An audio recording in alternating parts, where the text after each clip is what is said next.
Hi, podcast listeners. Welcome to the A World of Difference podcast. We have so many guests on this show making a difference in our lives, making a difference all around the world with the expertise that they bring. And yet so many of you are reaching out to me saying, you want more. It's not enough just what we're putting on these podcast episodes for you. And so I am here to extend a very warm welcome to you to our Difference Maker community, where you can join for as little as $5 a month to get all this extra content. Out the gate, you're going to get 30 plus minisodes of exclusive content not available for the regular podcast listeners, and an exclusive minisode every month. And you'll get exclusive voting power to help us pick podcast topics and more. And that's at our Changers tier. There's 3 different main tiers and then an extra larger tier. But whatever tier that you join at, you will be included in this extra content. And I know that many of you are wanting to go a little bit deeper. And so even though it gets a little wild in there sometimes because of how deep we go, I want you to join us there. This extra content is very special. It means a great deal to me to be a part of this community with you.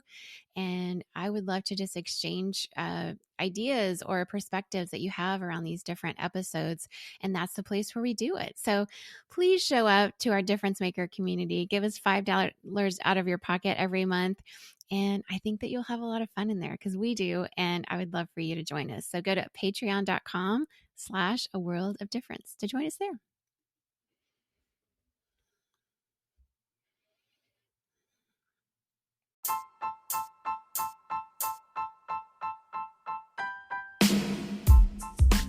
Welcome to the A World of Difference podcast. I'm your hostess, Lori Adams Brown, and you are listening to episode 12.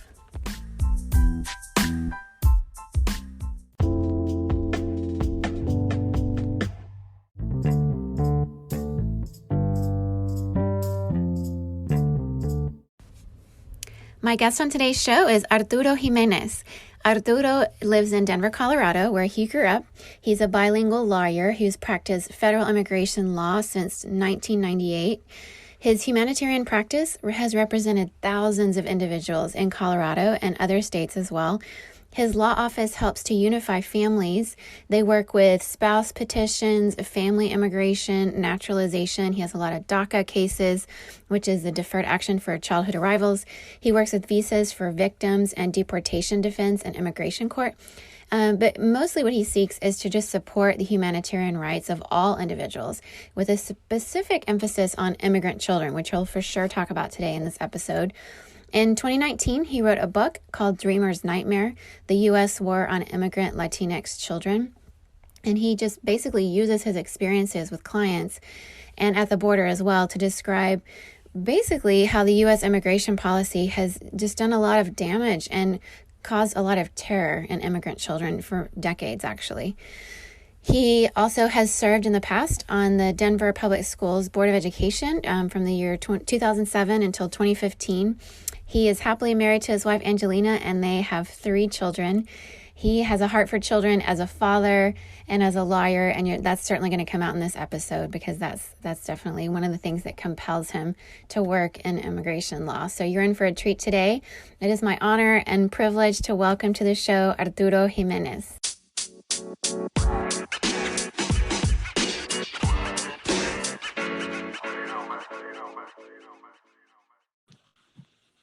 Hi, Arturo. Hi, good afternoon. Hi, thanks for being on our show today. Oh, no, thank you so much for the invitation. I'm honored.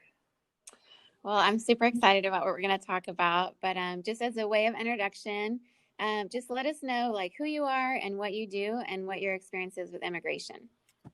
Okay, well, my name is Arturo Jiménez. I'm a bilingual attorney. I've been practicing federal immigration law for over 20 years, and I'm based here in Denver, Colorado. My family and I have been here for quite a long time. I'm 3rd generation from Mexico from many of my grandparents. And one of my grandmothers, who's still alive, has been in Southern Colorado for forever. Her family's been there. They're not even sure how far back. I've been representing immigrants for in asylum and special immigrant juvenile status and naturalization and family petitions and victims visas for quite a long time. But I also have a background. I was on the Denver School Board for 8 years and working in a parent coalition for the Colorado Statewide Parent Coalition in the early part of the 2000s. And of course, now I'm a new author. This is my first book, Dreamer's Nightmare, the U.S. War on Immigrant Latinx Children. And it was just published, I self-published last year in September of 2019.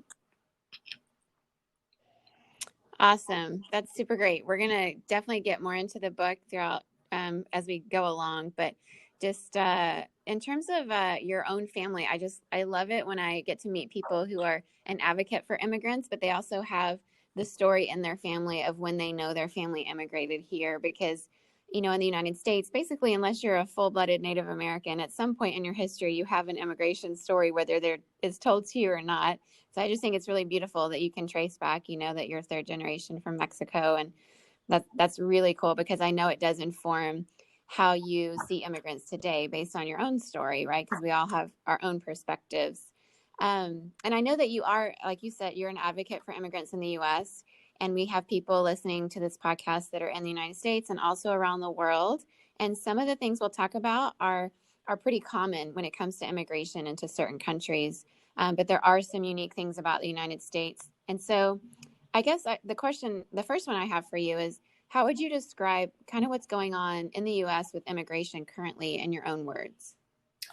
Right now, it seems very criminal and immoral, particularly the way that children are being treated like criminals and just kind of being shuffled around and lost within our system, and then just summarily sent back to their countries without any real effort to get them to connect with a family member, or even, you know, a distant family member.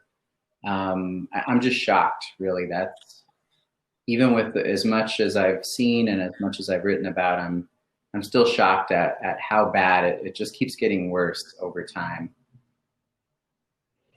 Yeah, I know. It is quite shocking the way things have sort of evolved in the last several years regarding immigration here in the United States. And it just makes it more important for people like you who are doing the work that you're doing. And so, yeah, tell us a bit more about some of the work you do on behalf of immigrants there in Colorado and some of the cases that you see.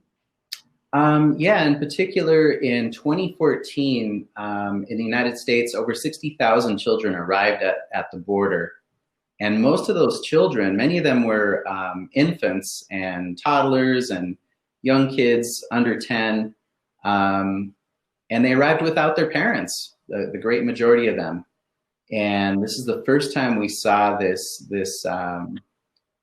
large group of children just showing up on the border. And right away, I started representing a large number of these children. I have about 60 of them still. And it was incredible, just the needs that they had in terms of needing housing and education and vaccinations and healthcare, but then also their needs to simply feel safe. Many of them were fleeing from violence.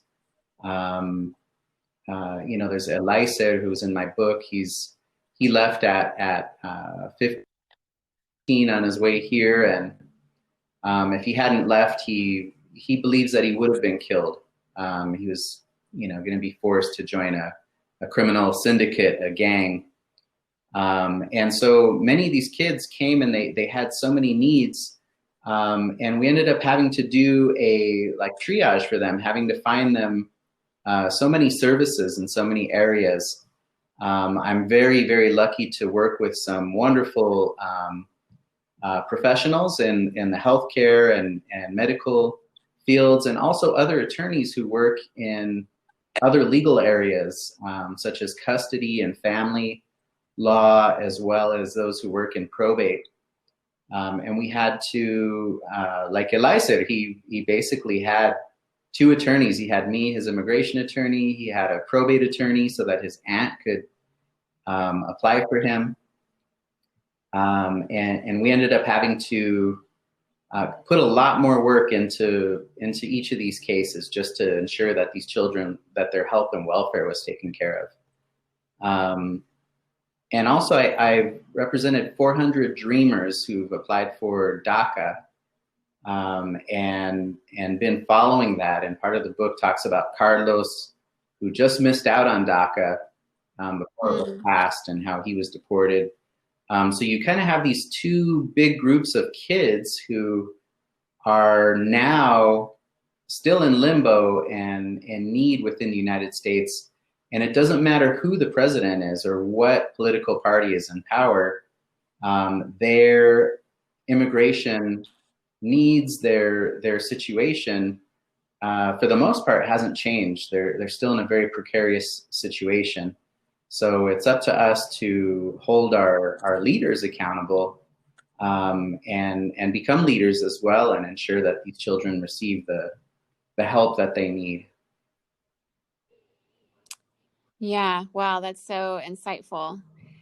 And it's so true, right? If there's very little that's changed between different political parties, and it really is an opportunity for us to be not just advocates, but leaders. And as you describe immigrants, so many of the ones you're describing are children. And so I'd be curious to know, like, when you think of an immigrant, like, what do you think of? Do you think of a child typically? Do you think of families, adults? Like, what comes to your mind when you think of an immigrant? I think for a very long time, I've always thought of, the children, even if I'm representing a family or some adults or even some individuals who are older. I often think of, what about, how do their kids feel, whether their children accompanied them, or if their children came to the United States before they did, or if they're left back in the home country. I think just that awareness of that we all have, in terms of what happens to the children, no matter what, and to that family unit. And so to me, it's really been that image of a family and those children kind of viewing the world. And I feel responsible for what's going on in the world, although I can't control everything, and I'm not, a decision maker in a government. I feel like I have a responsibility to help keep families together, to make sure that children, aren't left out on the streets. They're the most vulnerable of all the populations. And even if their mom or their dad is here and they're back in the home country, what's going on? What's happening to them? And those are the images I always have in my head whenever I take on a client or advocate for someone in immigration court, or if I go down to the border to volunteer. Those are the images. Wow, that's so helpful to think through it that way. And I love how you talk about your own responsibility. And I think when we're a part of a community, especially in the West, in the United States in particular, there is such a concept of the individual. But our society is based on family units, and we all have connections to one another. And I think it really is important for us to consider what our own responsibility is in the lives of those in our community and in our nation. And it's just a really good reminder that you worded it that way. So thank you for that. I also have another question just regarding immigrants in general and in the United States in particular. What do you think are some of the misconceptions people have right now about immigrants that you would like to clear up for people? I think it's been very well established that immigrants are much less likely to commit crimes in the United States than American citizens. I think we have to start off with that and follow that up with two more things. One, that immigrants, of course, pay so much in taxes. They pay into Social Security, and many of them don't see that money back. They pay their property taxes, sales taxes. They pay so much that many times we don't realize how much our economy stays afloat and how much our communities benefit, and our families here who are already United States citizens benefit from that tax contribution that those folks put in and don't get back. And of course, the work ethic and family ethic of immigrants It's really beautiful to see and to be reminded. And I think that's part of the American heritage that has been forgotten in many ways. You know, like you said, the individualism seems to overtake the idea of family, of the family working together and helping each other to move forward.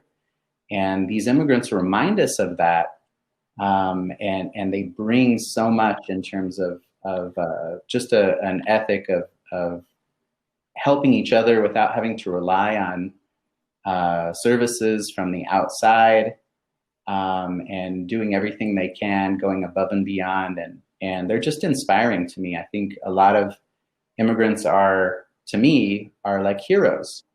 And I think in the beginning of my book, there's a dedication to my grandmother, Eulalia Lopez de Calderon.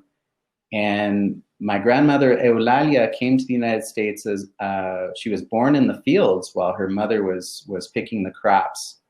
And then her family went back to Mexico, and she went with them, of course. And then they came back to the United States. And she told me the stories of how hard they worked, living out of their car, having to live in hen houses and in pigsties, sometimes in the fields that they worked.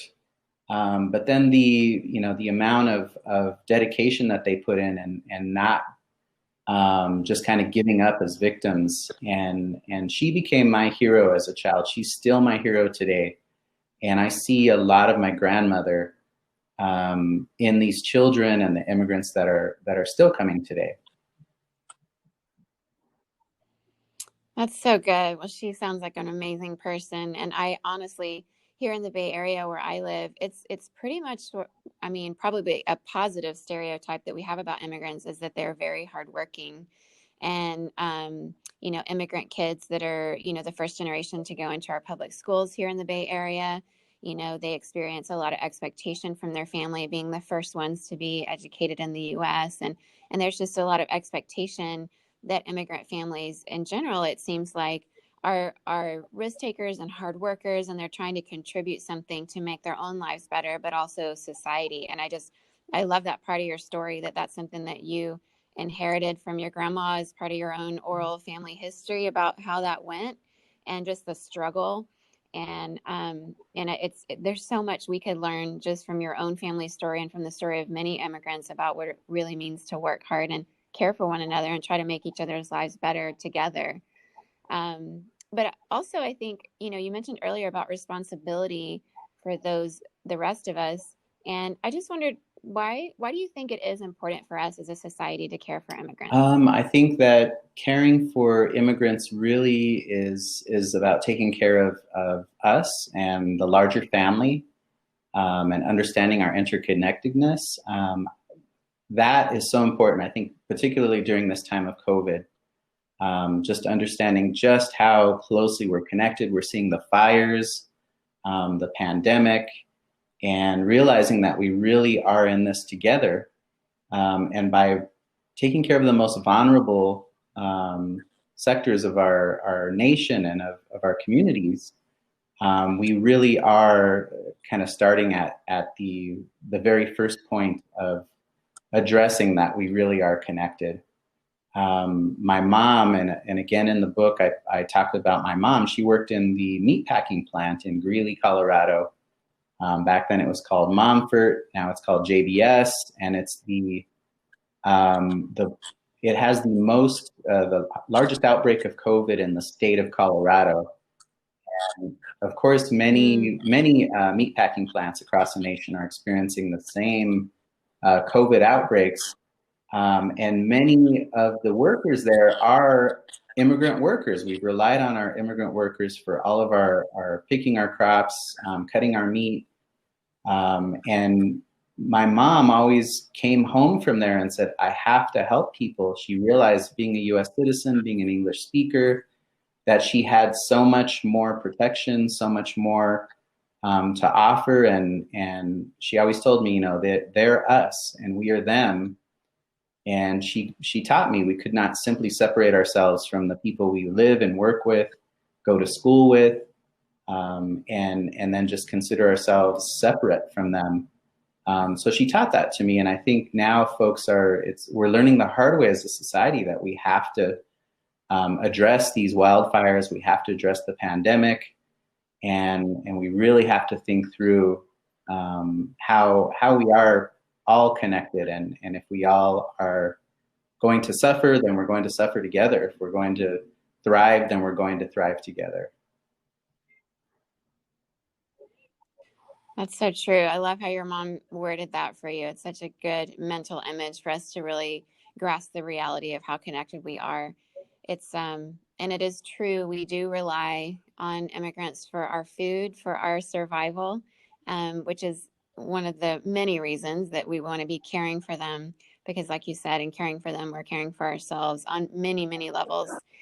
And let's shift a little bit the conversation towards some of the legal parts. So I know that in the U.S. there are people who immigrate into the system through a variety of ways, right? There's here in the Silicon Valley, I work in Sunnyvale, and we have a lot of H-1B visas in tech.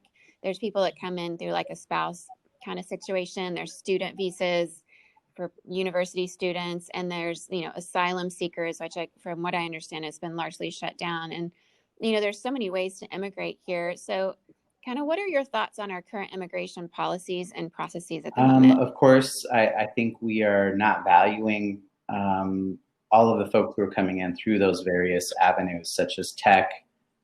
We rely so much on immigrants to maintain an edge in innovation and technology, and those H-1B workers are essential, and because of where you're at. And the students also that are coming into the United States, they of course pay like 6 times more in tuition, which really does help our state and private institutions immensely. But those individuals then become those folks who are trained and become the labor pool for future tech workers. And it's such a great benefit to our nation. As well as many of the asylum seekers who are fleeing persecution.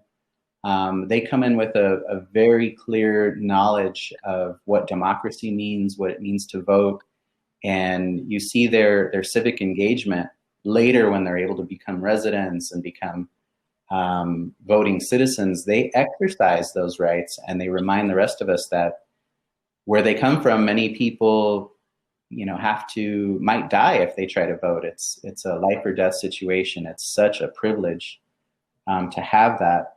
But I think also immigration, we are defining who we are by embracing those folks who are fleeing persecution, those who want to bring their great ideas. We also have victims visas. I represent a lot of people who are victims of violent crime.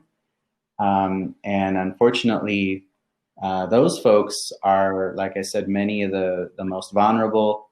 Many times they're victimized by U.S. citizens, and we're able to get them immigration status through the U visa or through VAWA. And that really defines who we are, because we are not going to perpetuate a situation of violence, particularly for those who've come so far from their countries and have left that behind. And we've said, no, we're not going to allow them to be victimized while they're in the United States either. Yeah, that's so good. And I know that, the history of immigration in the U.S. is a long and complicated one. But, in recent years, we have a situation where, you were mentioning persecution. And, I know that there are certain places, particularly maybe in the Middle East, where there are, for example, someone who is a Christian and they're living in a predominantly Muslim area, and there may be some, variety of persecution related to that because of how certain governments, handle that differently. But with the asylum cases being closed down, it really does shut off that opportunity for those who are fleeing for religious reasons to come into the United States. So I don't know, what are your thoughts on that and how you would hope for it I to think change? that is one of the defining characteristics of what created the United States was religious freedom, and allowing those who left countries or who were persecuted for their religion In the beginning, of course, most of them were Christians fleeing. That's defined who we are, and by turning away asylum seekers, it goes against who we are as a nation. It starts to break down our national character, our national identity, about protecting religious freedom and allowing people to practice their faith. And I think it's an assault on all of us collectively. It broke my heart when I was at the border in Tijuana, Mexico, and to meet the Middle Eastern and African refugees who are forced to stay in Mexico in those camps. They've come so far from across the ocean, and many of them were Christians who saw the United States as this beacon of hope, and particularly as a place where as Christians they could find solace and shelter. And they were forced to sleep in the street or in a baseball stadium. And if they couldn't find food or shelter, they were just kind of on their own. And it took them at least a month to get an interview in the United States for asylum there under the metering, under the migrant protection protocols. And then now they're just being turned away completely under the auspice of COVID and the pandemic. But it broke my heart, and I heard their stories of how far they had come and what they had suffered just on the journey here. And that, it still kind of tears me up. And I didn't even get to hear many of their stories about what they were fleeing from. Just they were traumatized recently by the journey here up through South America, through Central America, through Mexico, and then making it to the border. And it was so hard to see some of them being turned away. They would go to the border each day to see if their number was called, and if it wasn't called, they had to get back to a shelter before there was a curfew, or else they would lose a bed space and probably a meal for the day. And I think if people in churches and praying could see that happen, it would change everyone's attitudes within the United States from every corner of the political spectrum, from every side of the faith and religious groups as well. They would really come together, I think, if they saw that, if they just went down to the border and talked to the people there. Yes, that is so true. I've heard many people talk about similar experiences that have gone and just seen with their own eyes and talked to people in person at the border. And I hear that same kind of thing over and over again. And I think one of the disadvantages of, living in 2020 is, some of the echo chambers in our news sources, and we're fed certain stereotypes about immigrants that may or may not be true. And there's just no substitute for breaking down stereotypes besides meeting people face to face for whom that stereotype should apply. And then, often when we do that, we recognize that these are human beings that we have so much in common with. And I think that it's, very prevalent among especially asylum seeker immigrants just to hear stories of trauma and the mental challenges that they have to overcome just to survive are incredible. And so I do think it's just so important to listen deeply and be involved and not turn the other way, but just take this as an opportunity to, figure out what our own responsibility is and just help people who are in these conditions. Because like you said, this has been at the heart of our nation for a really long time and part of our history and who we are and who we claim to be, right, as America. And so I guess that just leads me to one question, which is, there is some conversation that I hear. I've only been, living in the United States for a little over a year. I lived in Asia for 20 years, and then I grew up in Latin America. And so being an immigrant is part of my story as well. But in the United States, one thing that kind of shocked me is a lot of the conversation that surrounds whether or not the U.S. has the amount of resources to welcome more immigrants. And so kind of what is your perspective on that? And, some people have kind of a scarcity mentality. Others are kind of in a different space. But in terms of like the resources in the United States to welcome immigrants, what is your perspective on that? I really don't understand the scarcity argument in the United States because I see immigrants doing work that U.S. citizens aren't willing to do on the labor and agricultural side. And then I see also immigrants coming in the tech industry, many times filling gaps where students and U.S. citizens aren't following in those fields, aren't moving up through education to fill those gaps as well. And just the amount of waste and wealth that we have within the United States, if that were to be distributed amongst the newcomers, just to give them their boots so that they could have some straps to pull up. I don't think that there's a scarcity, but I do think where those folks who talk about scarcity and are concerned about open borders and about people saying, let's just abolish, the border patrol or the borders. They ask, well, what's going on in their country? And I'm with them on talking about solutions of addressing the social and economic needs within the home countries. Most of the immigrants I've represented in over 20 years, I'd say 99% of them would have preferred to stay in their home country. And they couldn't. They just couldn't because of the either extreme poverty to the point where they would die or their children would go hungry, or because of trauma and violence, and they had to flee immediately. So absolutely, I think we have to address the economic and social situation, particularly in Central America. And, of course, that's what I wrote about in the books. I know more about the situation there and have more opinions and specific policy solutions for how to assist those governments, those economies, and the people who are in Central America and in Mexico, so that they can stay in their home. They would much rather stay, and they yearn for home. Many of them, even half of them today, more than half of them say that they still would love to go back, even though their country may be in turmoil still. So the folks who are worried about scarcity, I would say, okay, if I don't want to argue too much about that, but we can agree that we need to find a way for immigrants to stay in their countries if they so desire. And that kind of solution, always, their eyes brighten the people who talk about scarcity or anti-immigrant.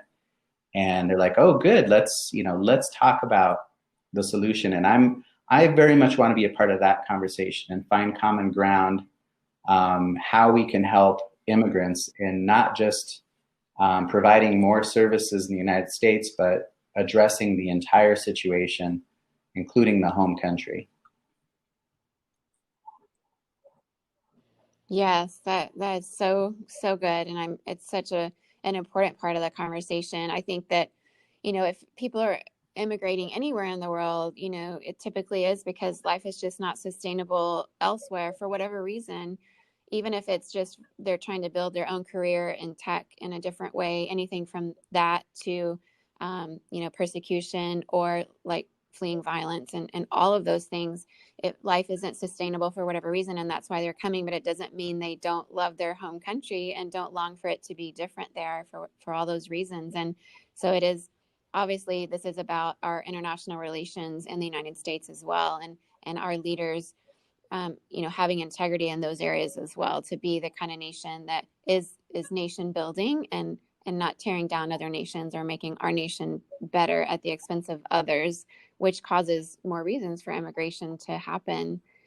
So the next question I have is, I would just love for you to speak to what are some practical ways that people could help immigrants in this current situation? I think some very practical ways would be to very easily, if you're able to contribute to those organizations that are assisting immigrants. Many of the churches, of course, are doing wonderful work in terms of providing social services and food and housing to immigrants. That's the easiest way, because if you're busy, if you have things going on, if you can give a little bit to them, there are organizations who are already doing so much. For those who want to get even more involved in working with immigrants, and I mean, you can go as deep as you would like. There are a number of my friends and colleagues who are really looking at becoming foster parents, becoming certified as and approved as foster parents, so that they can go ahead and take some of the children who've been put into these private foster care facilities. They're overloaded. We've had over 50,000 every year since 2014, and there are these private foster care facilities that are being run all over the nation, not just in Texas, not just along the U.S.-Mexico border, but they're also in Pennsylvania and Michigan. We have one here in Colorado. They're in California. They're all over the nation. And those kids who are there, could benefit greatly from a foster family who wants to make sure that their mental and physical health and their spiritual health is addressed, because by staying in these private foster care facilities, they often get the least amount of attention to their needs. They only get the basics, and they're warehoused basically. And we've lost 4,000 of these kids who have kind of disappeared. A handful of them have walked off right into the society. And another handful have found, their family members, but there are still thousands where we don't know what happened to those children. And they're either homeless, or they've been pulled into the sex labor trade. We suspect that some of them have been, pulled into the harvesting of organs, and the U.S. government just kind of has put up its hands in the air and says, well, we're not sure what happened to these about 4,000 kids and maybe more, and we just don't know where they went. And even some of the parents are saying, okay, we're trying to reunite. We know that these children were assigned to a foster care facility, and I want my child back. And even if we have to go back to a home country, if it's in Guatemala or El Salvador, and we have no idea where these kids are at. So we can ensure that, one by one, these children have the help that they need and are cared for, and that they're not abused. Wow, it's just such important work. And I just think even just for one child to have a home where they feel safe and that they can be protected and have, adequate health, both spiritually and physically and mentally, it's such an important part of it on an individual basis. So that's really good advice. And as we move from there into systemic ways that people could help, what are some of your thoughts around that? I know there's a lot of systems that are broken or need fixing. And so as you think about some of our systems in the U.S. around immigration, what are some systemic ways people can help? There's a couple easy ones. There was the DREAM Act that was introduced way back in 2001 by Republican Senator Orrin Hatch in Utah. And the DREAM Act would provide for an earned residency for those kids who came here as children, without, it's not their fault or their decision that they were here.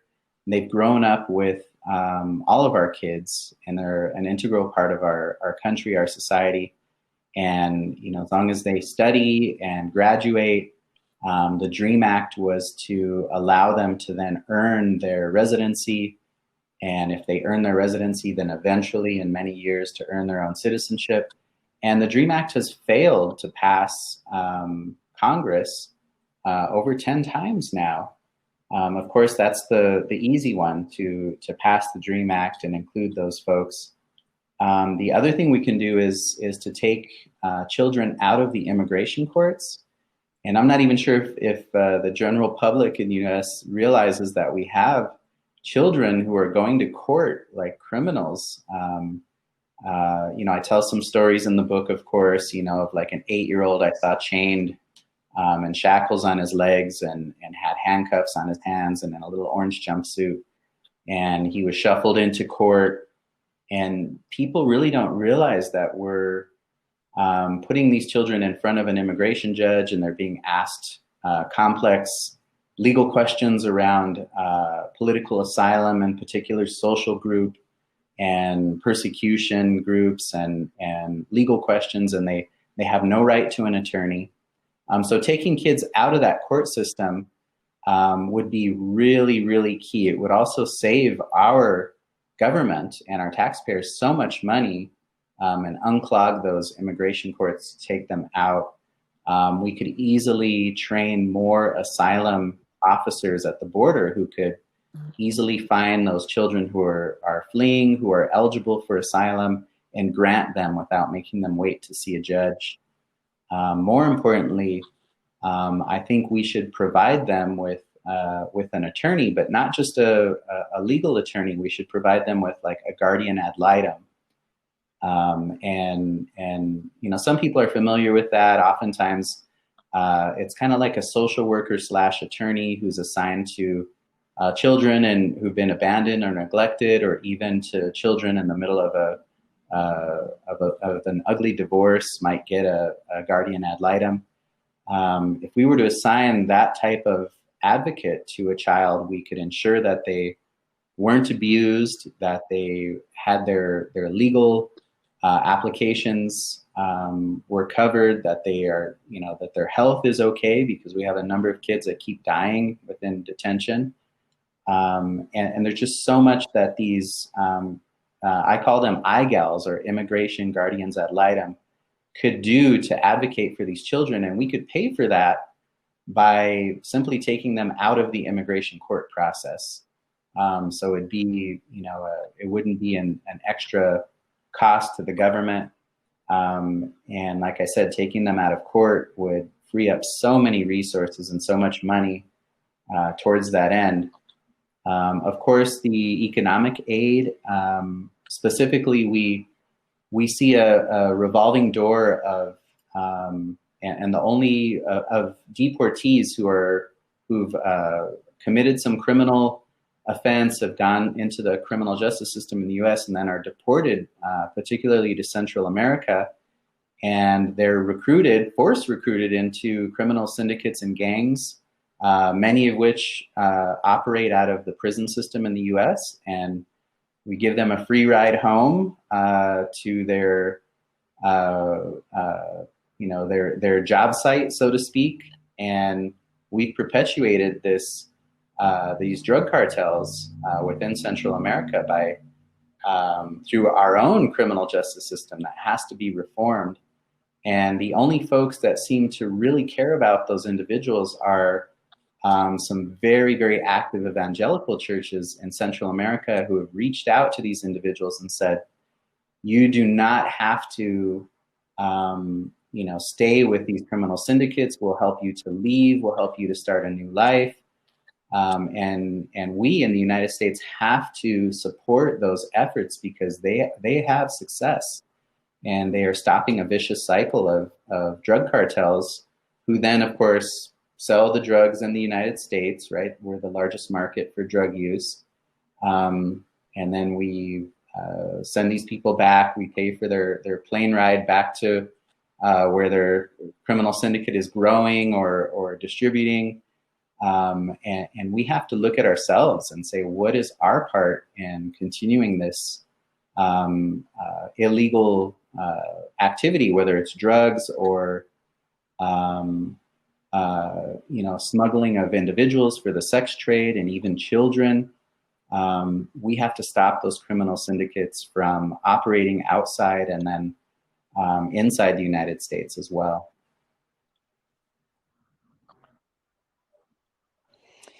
Wow, that is so insightful. And I'm so grateful that you broke it down for us in those very specific ways. And it is so encouraging to know that so many evangelical churches in Central America are actually seeing good results. And it's just another reminder that we need to have a posture of humility in North America, that as Christians, those of us who are Christians, we have a lot to learn from the global church. There's no one church in any nation that has a monopoly on how that's supposed to look. And when we see people having success in a very difficult area such as this, it means certainly they can be our teachers. These evangelicals in Central America, we would have so much to learn from them. And it is something to be very prayerful about for those of us who are praying people. And as you described, just a child in the criminal justice system, so vulnerable and without the kind of representation they would need to answer these very adult-like questions. It really is just heartbreaking to think of that system and how broken our criminal justice system is in general. I mean, a lot of us probably listening are somewhat aware about, the drug issues in the United States and also just the sex trafficking that goes on. But just knowing that these are opportunities for us to speak into the system. Those of us who vote, those of us who advocate in government or who are in the legal system. Everybody just has a part to play in this system because it's a system we're a part of that we should, in the U.S. with democracy, be able to speak into and to make those choices. So thank you for enlightening us with all of these. This is very, very helpful.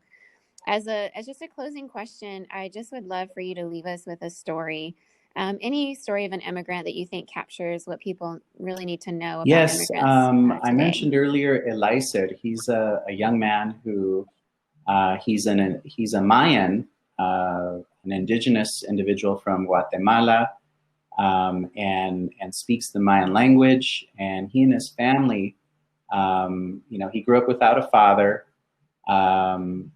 Because of the civil wars and the unrest within Central America, many of the men were disappeared, either killed or we don't know what happened to them. So you have these huge numbers of widows who are raising fatherless children. And Eliezer found himself in that situation, of course, because of the criminal syndicates that operate now out of Guatemala.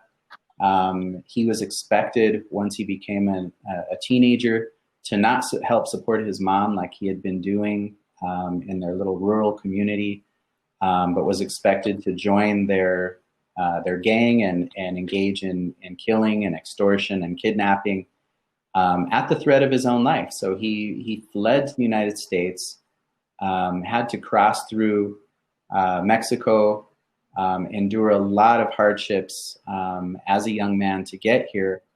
And then when he did, he's the lucky one. When he got here, somehow he found his aunt in Greeley, Colorado, very far into the interior. He had no number, he had no address. All he had was her name and where she lived. And a very kind person in a Texas shelter found her on the internet under the white pages, called her, and she had no idea he was even in the United States. And it was almost Christmas time, and they said, we'll fly him up to you in Denver. You could pick him up. And she said, no, I'm going. Her and her husband and her children immediately flew down to Texas, down to that foster care facility, and picked him up right before Christmas to ensure that he would not spend Christmas alone in an institution. And they took him back to Greeley, Colorado. He's now graduated from high school. He was a soccer star. He's a wonderful young man who is trying to enroll in higher education now. He's working. Eliezer is, it's incredible. And his aunt who picked him up, her name is Susana. She's also in the book. She similarly fled Guatemala when she was 16, and then was able to turn around and take care of her nephew, who's here without either of his parents and hasn't seen his dad. And it's really incredible. And they now are trying to write their own story in their own books, and they're working with other immigrants, particularly another gentleman in Oregon, and they are working on writing their story as Quiche Mayans from Guatemala, and their struggle and what it's taken to get here and what it means to be here. And so they've helped each other. They've helped others. They're trying to reach out to change the situation for other people like them who don't even speak Spanish or English when they get here. And it's just so heartwarming to see them and all that they've struggled for, and they're just wonderful, giving people who are making our community so much better. So Eliezer and Susana, like I said, they're another two of my heroes.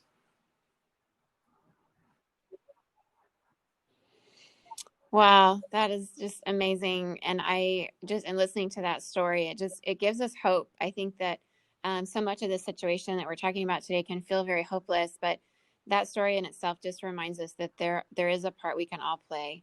And just that story really captures that for us. And it reminds us of just the connection in humanity. We all have very similar needs. We have a need to be accepted and be loved and be a part of a community. And that's kind of the conversations we're having today. So thank you for that story. It's a good one to leave us with.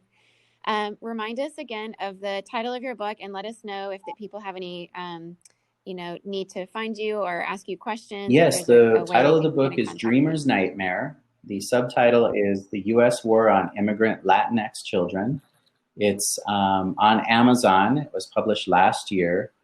And I know you're used to people giving plugs for their book, but I could say this is available for free for certain folks who have Amazon Prime and then activate their Kindle Prime. They can access the electronic version with links to government statistics, to government documents that I've utilized in my research for the book.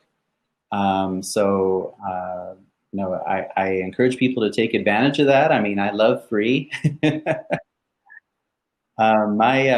best way to reach me is my email, arturo@jimenezimmigrationlaw.com, and that's Jimenez with a J. Also, my website is arturojimenez.com. So that's ARTUROJIMENEZ.com. And yeah, I'm happy to talk to groups and folks. Of course, the pandemic did cancel a number of lecture tours I had at a couple of universities. And hopefully those will happen again, but I'm looking forward to going out to California and Oregon. Those were two of the places where I had been invited previously. And I'm very happy to talk about the subject, even though most people now know about the atrocity of children being caged up at our border. It's still going to be very important no matter who wins as president. We're going to have to hold both political parties accountable in Congress, no matter what the political landscape looks like come 2021. So I really appreciate you having me.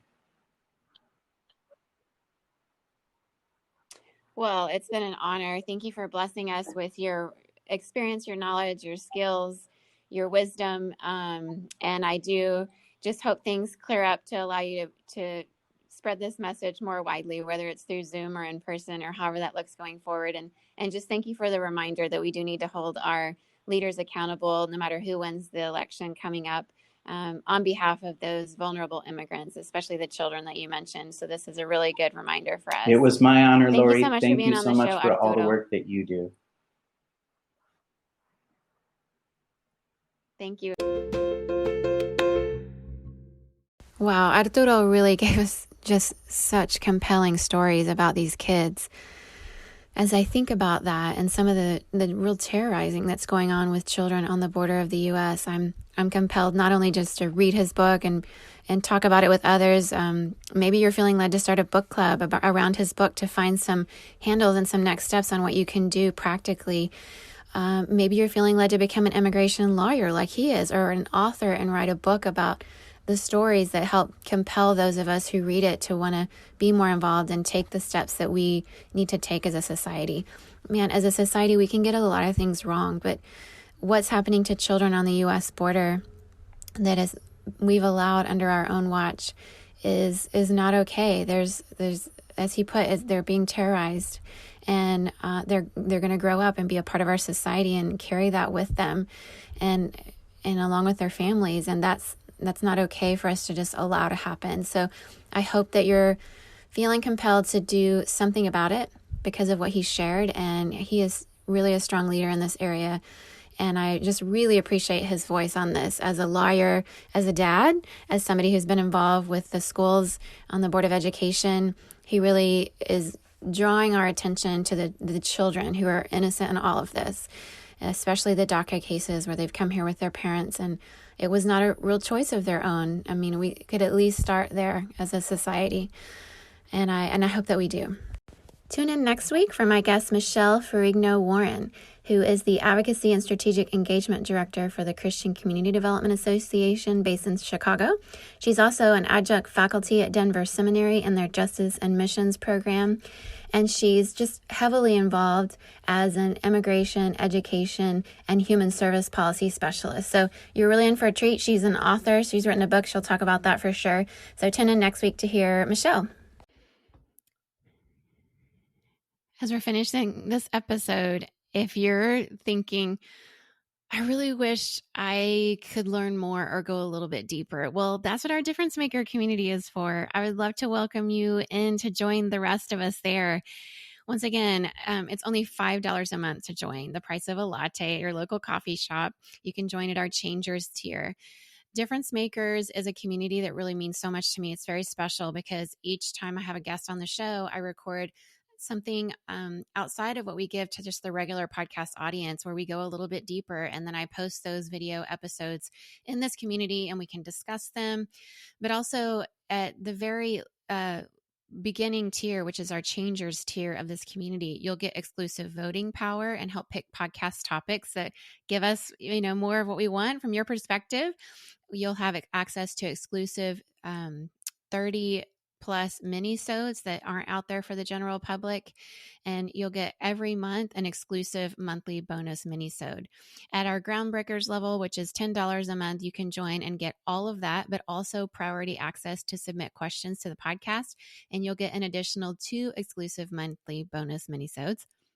And at our Trailblazers tier, which is $15 a month, the price of 3 lattes a month, you can get all of that, plus also 3 exclusive monthly bonus minisodes, and a patron shout out. So I would love for you to join us at any of those tiers. It'll help you come into this community, be in the midst of all of us, other difference makers, and we'd love to hear your perspective. I certainly would. It's a place to engage more with me and the audience around what you like, what you're resonating with, and once again, go deeper with each of our guests. So please join us in this membership community. I would love to hear your perspective and love to share this extra content with you. So show up at patreon.com/a world of difference.